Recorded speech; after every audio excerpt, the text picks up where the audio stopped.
about the person that on the bottom of Yud Aleph from Bais. So we were talking about Morah says the pasuk v'chiyutan mayim al zera, that the halacha is that when a person uh, puts any food, especially fruit, things like that, does not become tamei unless it's muchshir lekabel tumah. In fact, there's an entire mesichta of mishnayos called machshirin. Machshirin means how to prepare something so that it will become tamei. So the way to prepare it, if somebody wants to prepare it, is by making it wet.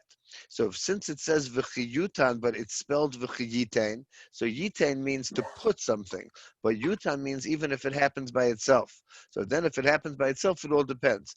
Let's say it's raining, and the person is happy that it rains, so then the food is mukhshul kabel tumah because he's happy that it got wet. He wants it to be moist and it shouldn't become dry. On the other hand, if he's upset that something got wet, so then even if it got wet, even if he knocked it over and the fruits became wet itself by his own action, it wouldn't count. So that was the last line on Yud Aleph from the base, was Hareza b'chiyutan, that if you put he put a plate, remember, on the wall, and he wanted only to protect the wall. So he wanted that the wall should get soaked or should get rinsed. So then it's called chiyutan, because apparently the Gemara thought at this point from the Brisa that that's called chiyutan because he wants the water. So now we're going to say the end of Yud Aleph and the beginning of Yud Beis, Harezu Chiyutan in Bishvil Sheloi Yilka Kaisel, but en Chiyutan. But on the other hand, if he was just protecting the wall, so that's not called Chiyutan. So what do you see from over here? That if you're just doing something for protection purposes, you don't really want the water or you don't want the plate, but it's just for protection. That's not called a maisa. So over here also, if the Zov goes out with his pouch, and the only reason that he's carrying the pouch is, and I gave the marshal yesterday about a woman that's wearing a tampon, using a tampon as also as a moch. There's a shayla if you can use a tampon as a moch. We pass him that you can't. So, Rob, can I just ask everybody who's not talking, if you're not talking, to mute, because the video keeps jumping back and forth when somebody makes a noise. Oh, okay, good. But by the way, we just had another one of our meetings with 50 rabbis on, and everybody was begging every rabbi to mute because there were kids in the background and there was whatever else was going on in the background. So we had a bunch of muted rabbis. So just this happens by everybody. So sometimes people would rather mute the rabbi during the drasha. That doesn't work. Sorry. So anyway, shalayilka hakaisel. So it's not bechiyutan. So the Gemara thought, oh, let's bring a raya from over here that just doing something for protection does not count, and therefore the zav should be allowed to walk out with his pouch, because after all, he doesn't want to get his garments dirty because he's dripping. So Gemara says, midami, it's not really similar. Hasam loikaboilahu. Lahani mashkin. So in the case of if the case of the water, so he doesn't want the water at all. So, but klal leko by lahani mashkin klal, but hacha. But over here, by the case of carrying on Shabbos, so kaboy lahu lahaikis lekabule beziva. But on the other hand, the zav, in other words, the person that puts the plate out and it's raining, he doesn't want the rain at all. He doesn't want it. He's not interested in it. He's just protecting the wall. So then we say that it's not kiyutan because he doesn't want the water. But over here, by the zav, it may be protection, but lamaisi he wants the pouch to catch the things that is dripping from him. So Morah says that here's the conclusion of this statement of the Gemara.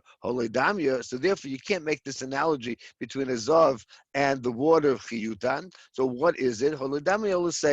You can compare it to the second Mishnah. Now the Gemara calls it the Seifa. It sounds like it's one Mishnah, and some Rishonim said that it actually is one Mishnah in different versions. But in our version of the Mishnah, this is a second Mishnah, and it's called a Seifa. So what does it say over there? Areva sheyara dela fluteicha. Let's say you have a bowl and there's a leak. So now, if a person put the bowl in such a place so that it drips into it, so mayim anitazim anitzofim. So if you have water that's splishing or spilling out of the bowl, so it's not called kiyutan. So you see, b'shebetaycha says mashma that that's only if it's on top of the bowl. But if it's in the bowl, that's called hareze kiyutan.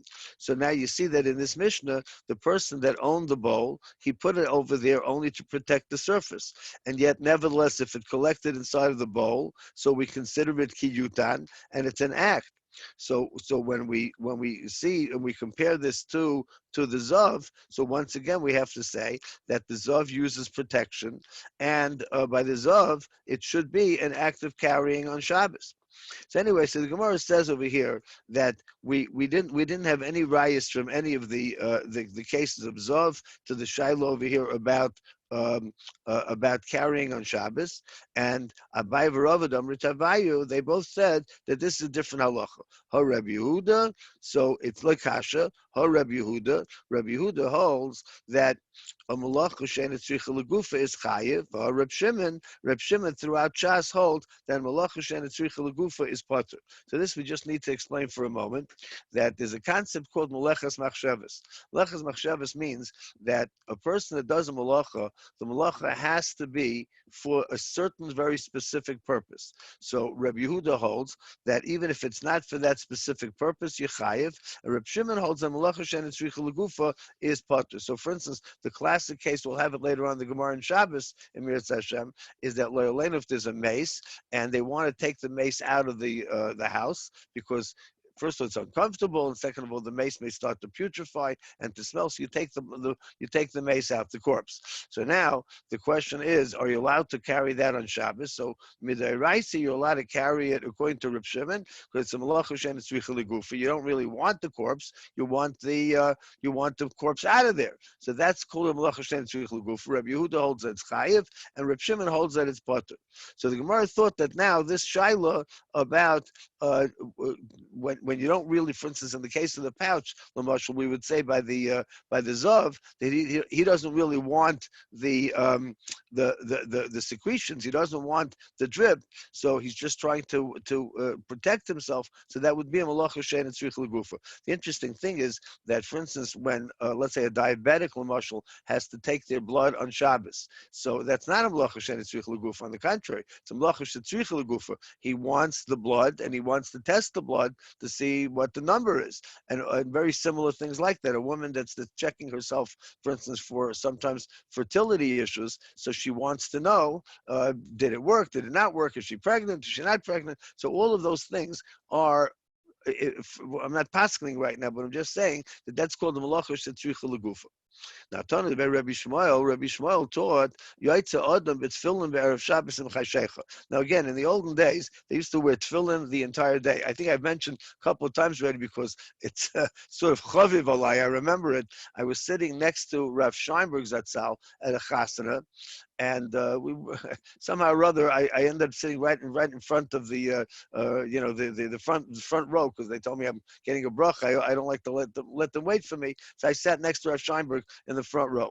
And Rav Scheinberg was dressed regularly. He was wearing his big hat and a jacket, and he picked up his hat for a second to scratch his head, and he was wearing tefillin. So I said to him afterwards, I said, the Shiva wears tefillin on it wasn't Shabbos. The issue was, do you wear tefillin at night? I said, does the Shiva wear tefillin at night? He says, no. But the chuppah started before Shabbos, before night, and he never takes off his tefillin until Shkia. That's my recollection of what he said. So over here also, the people used to wear tefillin erev Shabbos, im chashecha, just before dark, and then they took them off. So the question is, if a person is walking in the street, so can he walk with his tefillin on Erev Shabbos? Why? Because we're afraid that he's going to take them off, he's going to carry them. So my time is, the Gemara says, why? Why is it a problem or is it not a problem? Gemara says, my time is the Amar Rabba Baravuna, a person is not going to forget about his tefillin, because we do. I mean, I don't know if you can see me clearly, but what we do is, our minig is we touch the shel yad, kiss it. We touch the shorosh and we kiss it. So that's when we're memashmesh.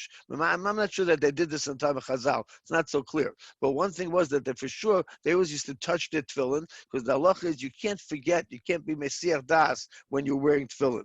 So therefore, a person is not going to forget about that he's wearing tefillin, and he's not going to suddenly carry them. Now, Rabbi, that was Rabbi Bar Rav Huna's statement, and he said kal v'chomer mitzitz. Why is it kal v'chomer from the tzitz? The tzitz was the top garment that the Kohen Gadol used to wear, and it said kodesh lashem. And the Gemara says, "Matzit she'ein ba'elas kara achas." The halacha was that it only says Hashem's name once. Kodesh laHashem. It didn't say laHashem. It says Hashem's name, spelled out. Amr Tarvaya Mitzchay Tamid. So it says that it should always be on his forehead. What does that mean? That's the pasuk. So Chazal said, "Shelo yasiach daitay mimenu." He's not allowed to take off his mind from the fact that he's wearing the tzitz. Apparently, why? The Gemara thought over here that it's because the tzitz has Hashem's name, not because it's a separate garment and it has so much more holiness. It's only holy because it has Hashem's name. So tefillin sheyesh be'em haskaros harbe. So tefillin that has so many of Hashem's names inside the tefillin, alachas kam v'chama, that a person should not be mesiach das. He should never forget that he's wearing the tefillin, and therefore he should be mamashmesh. So Gemara says, so therefore, what's negeya us about wearing tefillin right until shkia? Hilkach midkai dachilahu. He's always going to remember that he's wearing tefillin before Shabbos, and he won't carry them. It's not like he's going to forget about the fact that he's going to wear tefillin. So, of course, the Mefarshim talk about the Shaila. Are we afraid that he's going to take them off and carry them? Because right before Shabbos, like by Maisa with Rav Scheinberg, he's going to take them off. So now the Gemara brings a similar Bais. Tani we learn the Bais to Chananya Omer Chayav Adam Mamashmesh BeBigdoi Erev Shabbos Im Chashecha. We say it, those of us that say B'Mem Adlikin. So we say this also. The Svardish guys say Kegavna Rosa the Shabbos. That doesn't mention this, but the Mishnah says it's really a Bais actually that says that you have to be Mamashmesh with your Begodim Erev Shabbos Im Chashecha. That means you have to check your clothing to make sure you're not carrying anything before you go out on Shabbos. And Rav Yosef said this is not just a minor halacha. Hilchas Rabosi l'Shabbos. This is a very important halacha about Shabbos. I don't know if I should say this now in the middle of Corona, but Rav Shalom Shvadron, Zechat Tzadik L'Vracha, the famous Maggid, so he used to say this with a niggin. So he said, what does it mean that Chayav Adul Mashmash Begodav Erev Shabbos Im Chashecha? Loyolenu Im Chashecha means when a person's getting old, especially if he's very sick. Let's not talk about Corona right now, Magefa, but if a person thinks that he's getting close to death, so then he should check Begodav. What is Begodav? So the Shalom Kodesh and the Grua, many of the Kadmainim say that the Begodim of a person is the symbol of the midos. So a person, so he used to say with a niggin, Chayev Adam L'Mashmesh Begodav Erev Shabbos Yiyim Chashecha. Why? Because Shema Yishkach V'Yetzei, because he may go out meaning go out, go out of this world. So, he got everybody crying so much right after that. So he used to tell a joke. So what was the joke? So he used to say over that the Satmar Rebbe was once asked very, very early, in the early years when the Satmar Rebbe came to the United States, he didn't know the minhagim over here. So somebody asked him, how many times should a boy and a girl go out? Now in Satmar, in Europe, they didn't go out at all. They had a basho, You sit the boy down next to the girl, and you say, Brindle, this is Mendel, this is Brindle, Mazel Tov. You didn't go out. So in Yiddish, to go out means ice gain. So he said like this. He said, there's only two things was gay and ice. A candle, gate ice, it goes out, and Leileno, a person goes out, when they're finished. And he quoted this Gemara. So Rosh Vadron said, people don't have to go out, but on the other hand, you have to remember throughout your life, because you never know, you have to always do tshuva. Chayv Adol Mashim Begodav means always check yourself, make sure that you're doing okay. Rabbi, is this where they have the minhag to say, like when Yontiv goes into Shabbos and Shul, the gabbai gives a klap. everybody check your coats, make sure you're not carrying, check your pockets. Yeah, 100% comes from this by Adlikin. Absolutely. Now let's go on with the Mishnah. Mishnah had said, "Lo yifal es kelev," as a person. Now from here we're going to learn a tremendous. I mean, we don't have time today, but a tremendous hashkafa and a halacha yesod, a very important approach to Torah. So it starts off with a very little louse. Literally, it starts off with the tiniest little creature. So it says, "Lo yifal es kelev." A person, there's a shiloh like, it says, Leifelis Caleb, we didn't know, remember when we started learning it, if this has something to do with Shabbos, with doing it by the light of the lamp, or Bechlal, you shouldn't check your clothing and you shouldn't take out lice because you might kill them. So which is it? So the Gemara is the Shaili, Bailahu, this was the Shiloh.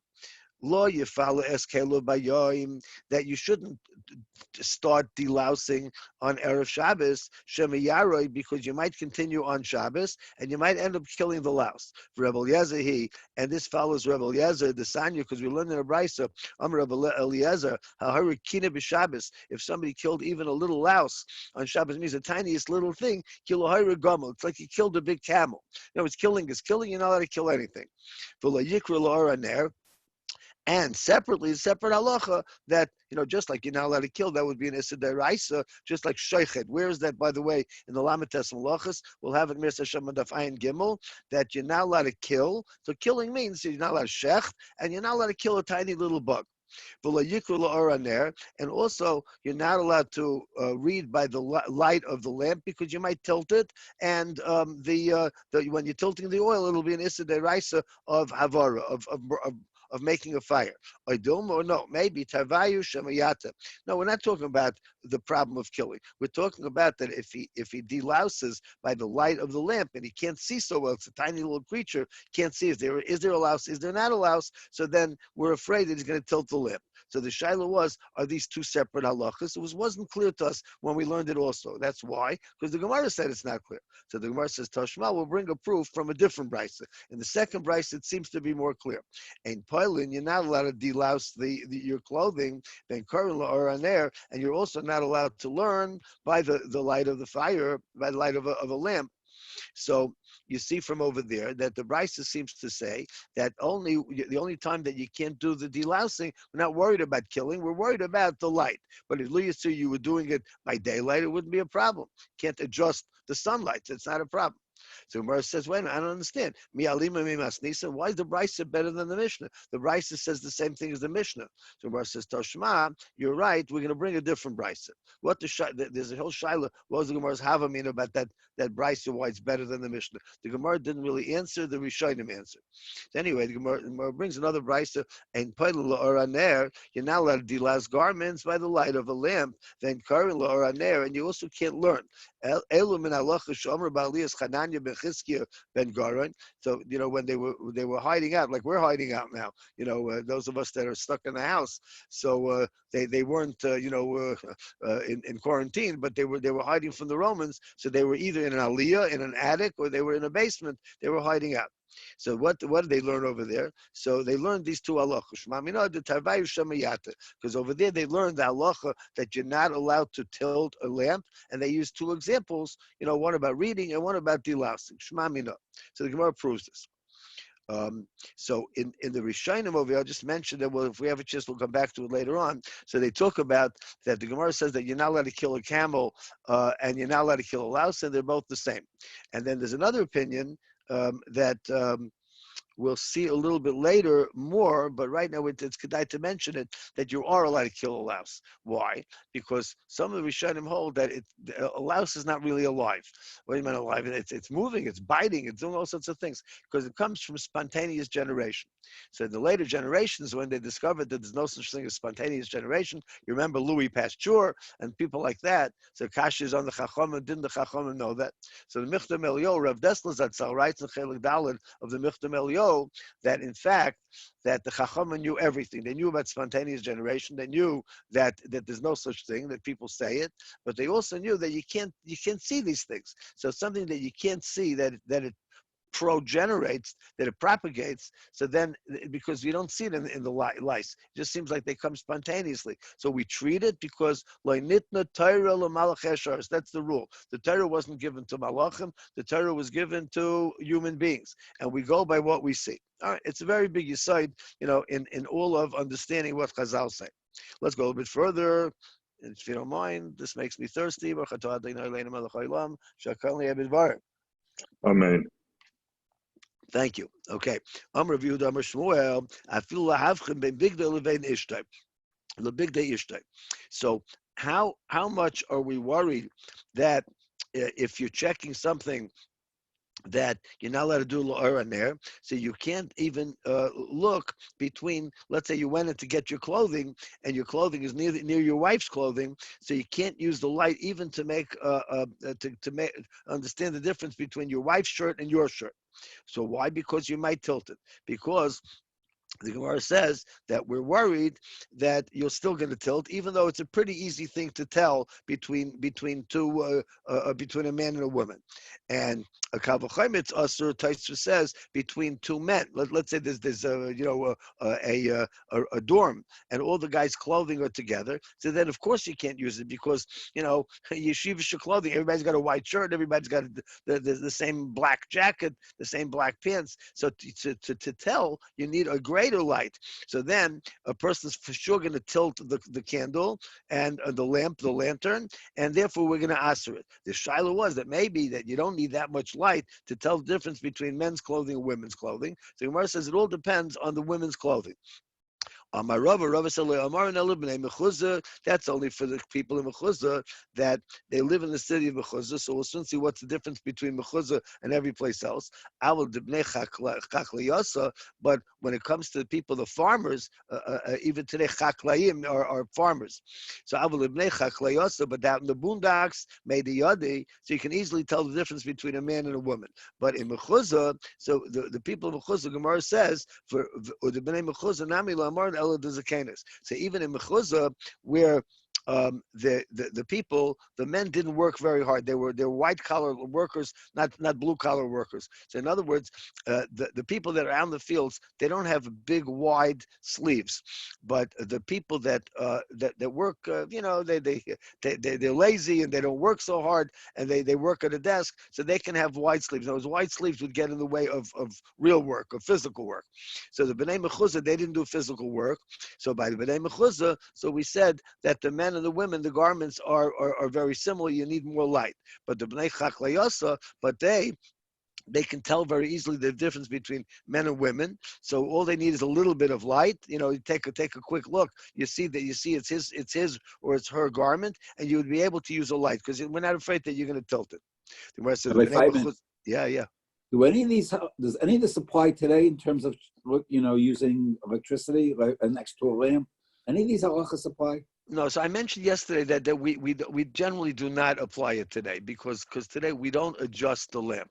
So, but if liyitzuya, like Lamashal, let's say it's a blackout or something or things like that, and we're sitting in the dark. Well, look what happened now. We don't have a normal Shabbos. We're probably not going to have. We're not going to be in shul. So the world changes, but the world sometimes comes back to the old days. What about bedikas? Same idea. A bedika of a woman, you mean? Yeah.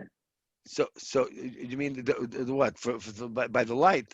Yeah. Yeah, that would be a problem because she has to look very carefully, right? We're talking, but that's why the Gemara is making this distinction over here.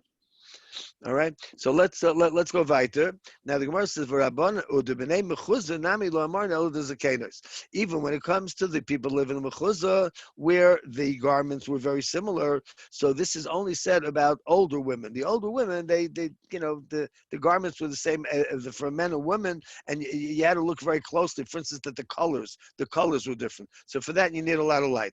But the younger women made the idea, so it's easier to tell the men and women. It was the younger women, they wanted nicer clothing. Not that the older women didn't care so much. So the younger women, so then you could check it because we're not afraid you're going to tilt the lamp. So that's an answer to your question. You see today also you see that since we're not worried that we're going to tilt the lamps today, so it's mutter. That's what all the Bais can say.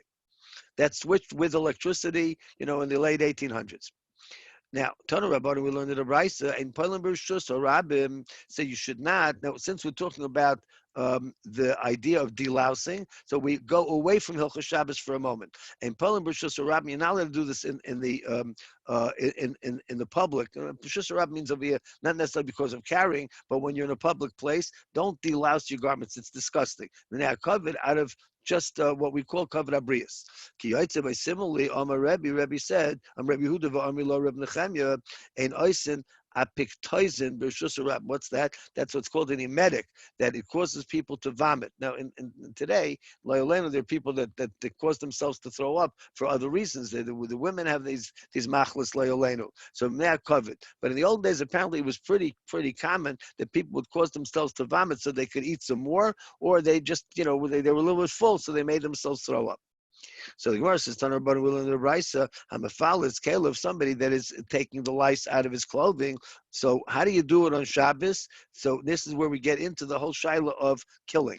So Milo v'Zayreh, killing Bechlal, and then I'll talk about killing Bechlal in a moment, and killing on Shabbos. So Milo, you should roll the louse, and then v'Zayreh, throw it away. So rolling it means that you're not killing it. You kind of like disable it for a moment. It's not going to be able to bite. It's not going to be able to move when you roll it. A little louse, apparently the Chacham had a Kabbalah. You just roll it, you can throw it away. Which you shouldn't kill it.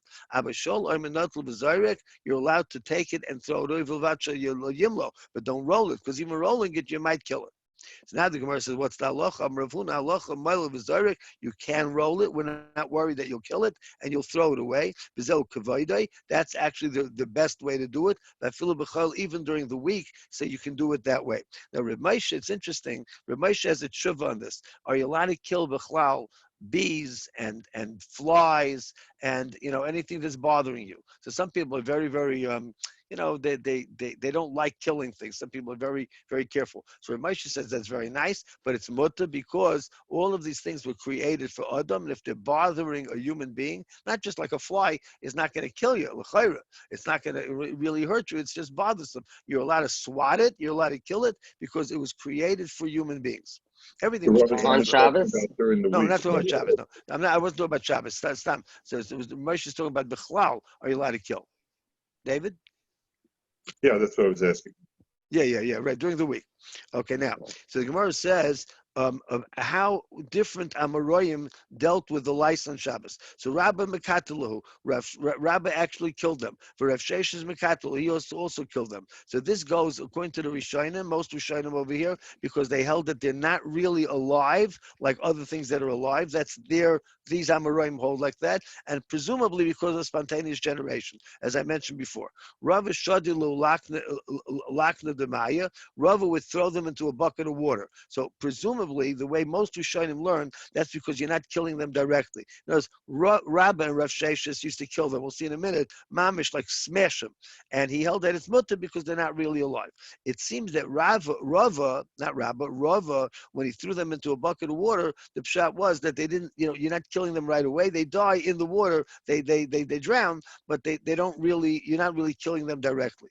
Rav Nachman Laban say, Rav Nachman taught his daughters, Kitoilin, kill it, Vashmina Likola the Samvasosi. And I want to hear the sound of my enemies as they die. So it sounds very cruel and crude. But the point was he was trying to tell them that you're allowed to kill them directly, and that's when Ramesha comes in with the tshuva that you're allowed to kill anything that's bothering you during the week. This shaila about lice is only because they held that lice are created spontaneously, and therefore they're not technically alive. Now, the Gemara, by the way, this also applies to the whole machlokes if there was a goylem or there was not a goylem. I happen to believe that the Maral did make a goylem. Other people disagree with me. There's a disagreement historically, but let's say there was a goylem. The Gemara talks about goylems a lot. So the question is that can you kill the goylem on Shabbos? The answer is yes, not a problem. He's not real alive. It's a robot. It's like maybe pulling the plug, but not on a human being. Okay, so we learn this out. This whole halacha, there's entire books about this. We learn it out from the lice over here in this Gemara. What did the Morah create if he didn't create a golem? Nothing. No, The he whole might have thing done was nothing. fake? It's a fake. It's a story. It's comics in the Jewish comic books.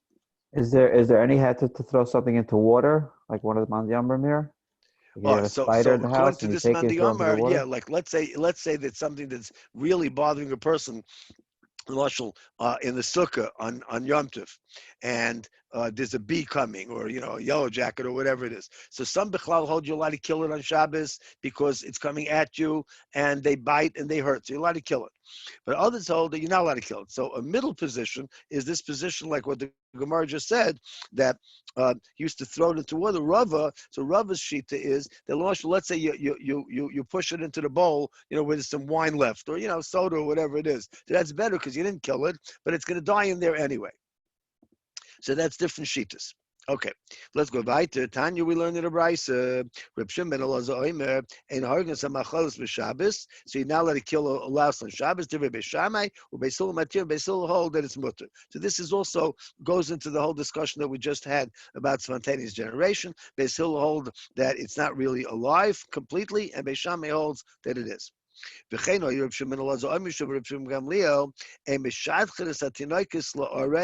That you can't make a vort or l'chaim on Shabbos. So that over here means people make arrangements. What's an arrangement? You make a l'chaim. You shake on it. In the olden days, the kids were already meshudach. They made a shidduch for them when they were little kids, so that by the time they get to the bar and bas mitzvah, they're ready to walk down the chuppah. So v'lo said tinik l'lamdei sefer l'lamdei umnis, and this you also can't do on Shabbos. That you should. That's interesting. You can't make arrangements. When it was like this, let's say you don't teach your own son. The olden days there were no schools, so you got to get somebody, a Rebbe, to be his malamed. You can't make that arrangement on Shabbos. So there's various reasons why. Either because it might involve money, it might involve like some kind of a commitment, which normally would require a deed, some kind of a document, and you're not allowed to do that on Shabbos. But now we go into another area. Now this opinion holds that there's no nicham avelum on Shabbos. This taka we do. And we're also not allowed to be mevaker chayil on Shabbos. So the reason is, Rashi says, is because it causes tsar. Let's say when we go to see somebody loyolenu that's in a state of either anguish over being an oval or being sick. So Rashi says that the problem is that if you take a look at the lashon of Rashi, mishum de mitztayrim mitztayrim emenachmim, because you mitztayrim. So by the way, there are Paiskim, it's not really psak, it's more hashkafa that hold that that's really what it's all about during the week. It's to be nice ba'olam chaver. You have to feel their pain. There are famous stories about people like the Stipler. They used to come to be Menachem Avel. They sat down, they didn't say a word, they just started to cry. So on Shabbos, that would be a problem of taking away Einik Shabbos and Simchas Yom Tov on Yom Tov. So that's why it's usher. So Ein Mevakrin, and also over here it says Ein Mevakrin Cholim, Ein Menachem Avelim, Ein Mevakrin Cholim on Shabbos. Divrei Beis Shammai, Beis Hillel matirin. So Beis Hillel hold that it's mutter, but we do it in a different way. So All these are mutter, or just this last thing of Mevakah Chayla? No, all the things, Mishadchin, everything, Mishadchin Esatinaikis, Lalamdei Sefer, all these things you can do. In fact, it's in the Zmiris. If you remember, it's in the Zmiris. What? Menachem So also Nichem Avelum, Nichem Avelum is We like do this. one thing. When the person comes in before Kabbalah Shabbos, we say something. But that's why we do it before Mizmor Shir, because Before Mizmor Shir Shabbos, Yom Shabbos. right. That's when we men are Makabel Shabbos. The women are Makabel Shabbos by Lukas Neris. We're Makabel most places by Mizmor Shir Yom Shabbos. So B'dafka we say Amokim Menachem right before Mizmor Shir. But the Shaila is, are you allowed to go to Avelum? I'll give you a marshal. Recently by Purim we had some Avelum Loyolenu. So it's a very mixed thing. They don't sit on the ground, but we could be Menachem Avel. That's because it's Purim. It's not a Deraisa.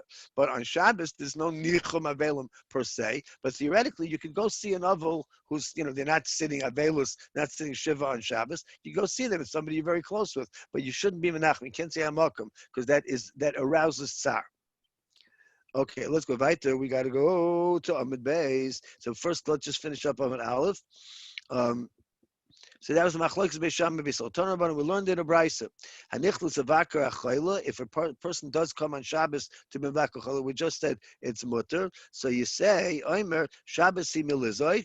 So now it's Shabbos, and therefore we can't cry. Milizoik means I would like to cry. I want to cry out for you. So crying over you doesn't just mean over the person. It means to cry out to Hashem.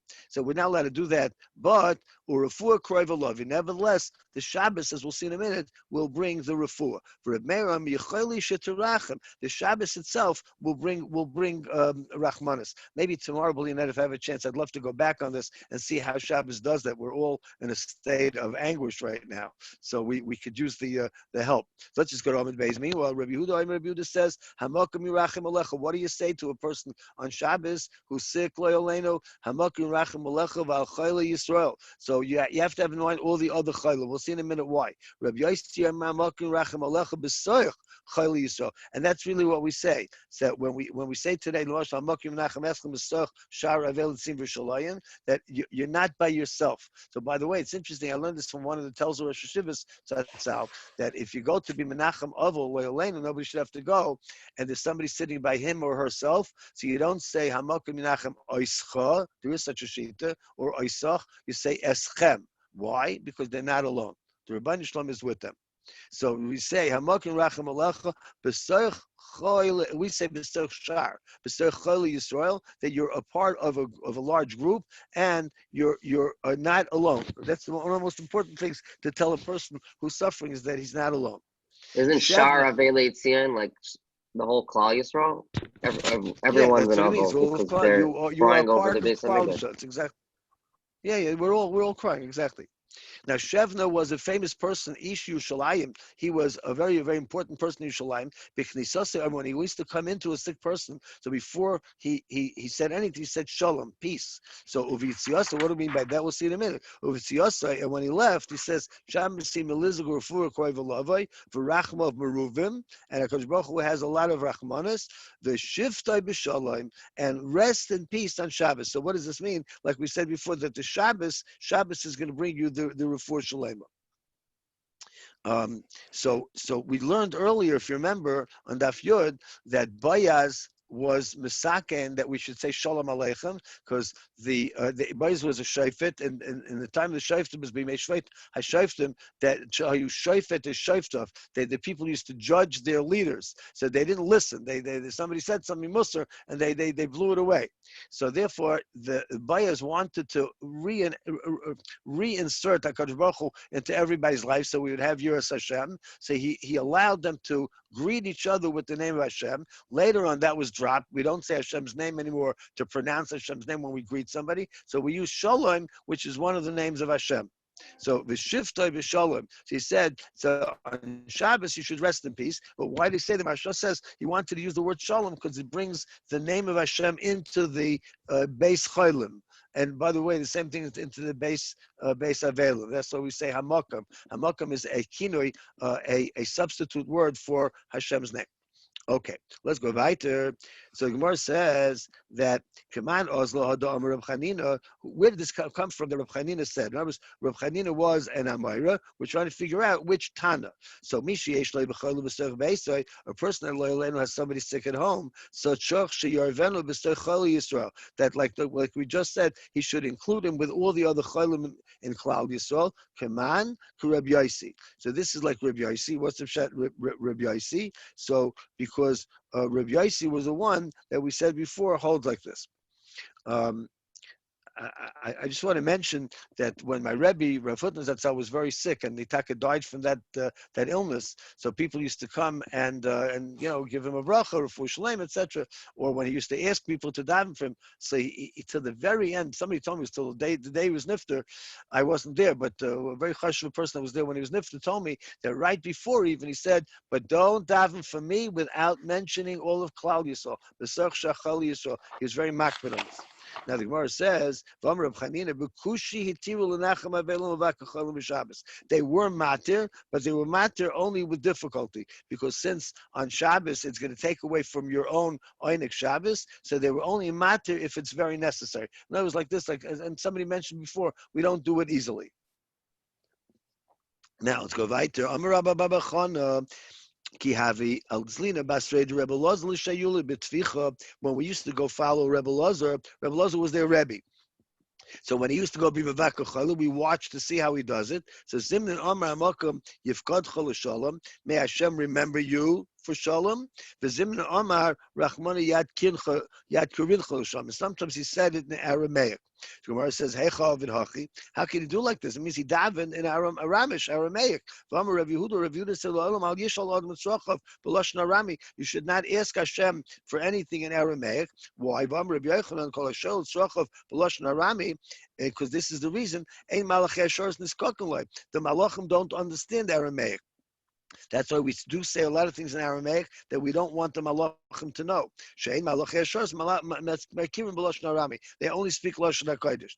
So the kasha was, why did he daven in Aramaic? So my answer is, the Shechina is with the Chayla.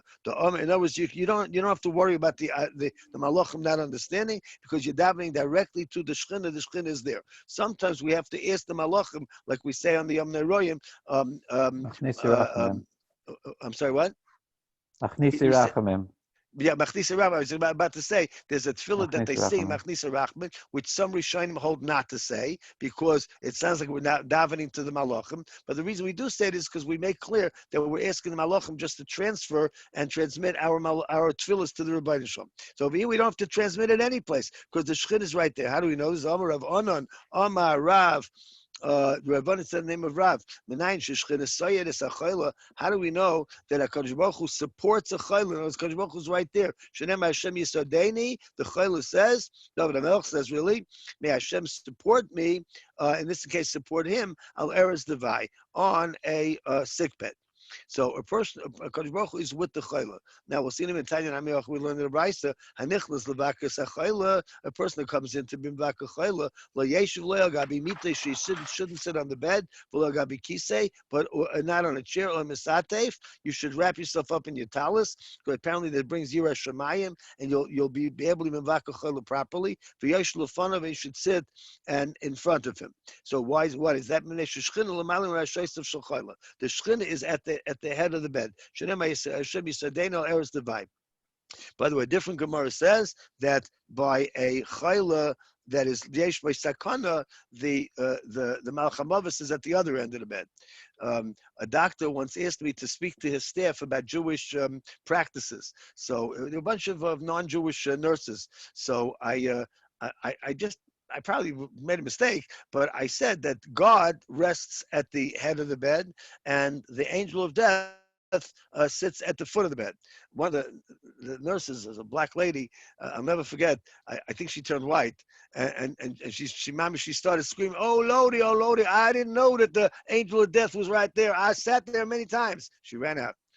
So she ran out. So you got to be very careful what you say. Now, how do we